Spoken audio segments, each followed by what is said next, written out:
8 মাস আগে আমার মৃত গার্লফ্রেন্ড পরি ম্যামের আইডির পাশে সবুজ বাতি জ্বলতে দেখে আমি পুরো হতভম্ব হয়ে গেলাম।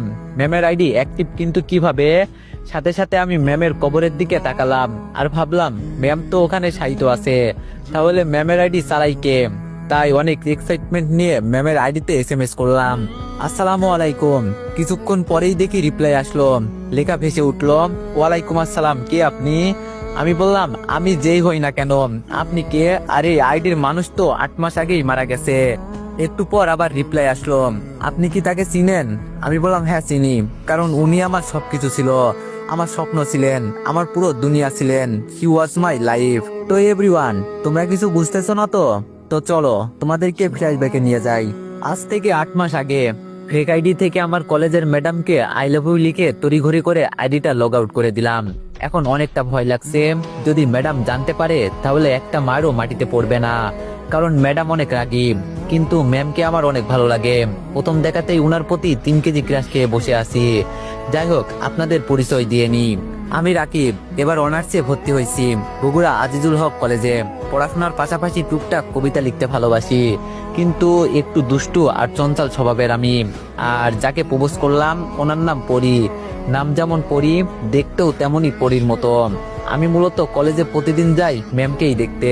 পড়ার সময় ম্যামের কথা মনে পড়তে ফেক আইডি দিয়ে ম্যামকে ওই কথাগুলো বললাম। সামনে আমার মান্থলি এক্সাম, তাই একটু পড়তে হচ্ছে। পড়াশোনা শেষ করে ঘুমিয়ে পড়লাম। সকালে আম্মুর ডাকে ঘুম ভাঙলো। আম্মু বলল, এই রাকিব ওঠ বলছি, না হলে পানি এনে বিছানায় ঢেলে দিব। আমি বললাম, আম্মু দাঁড়াও না, আর একটু ঘুমাই, খুব সুন্দর স্বপ্ন দেখছি। আম্মু বলল, দাঁড়া, তোর স্বপ্ন আমি বের করছি, এক্সাম দিতে যাবি কখন? বলে আম্মু ঝাড়ু থেরাপি দিতে লাগলো।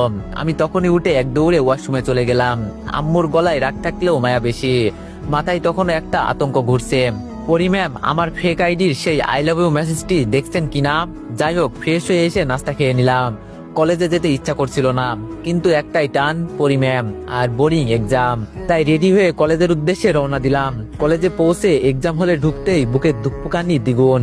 পরি ম্যাম এসেছেন আগেই, টিচার ডেস্কে বসে কি যেন দেখছিলেন, চোখ মুখ গম্ভীর, কিন্তু আমার চোখে ঠিক যেন একটা জ্যোতির মতো লাগলো, এই চোখ দিয়েই আমাকে ঘায়েল করে দিতে পারে। হঠাৎ ম্যাম আমার দিকে তাকাতেই আমি তড়িঘড়ি করে মাথা নিচু করে ফেললাম। মনে হচ্ছিল যেন চোখ দিয়ে আমার অপরাধ বের করে ফেলবেন। এক্সাম চলছিল, অথচ আমার খাতা সাদা, মন ভর্তি শুধু পরি ম্যামের মুখ আর গত রাত্রে সেই এসএমএস এর ভাবনা। ম্যাম কি আমাকে চিনতে পারবে? হঠাৎ ম্যাম আমার কাছে এসে বলল, কি ব্যাপার, তুমি লিখছো না কেন? ম্যামের কথায় থমথম হয়ে বললাম, আসলে ম্যাম কিছু মনে পড়ছে না তো।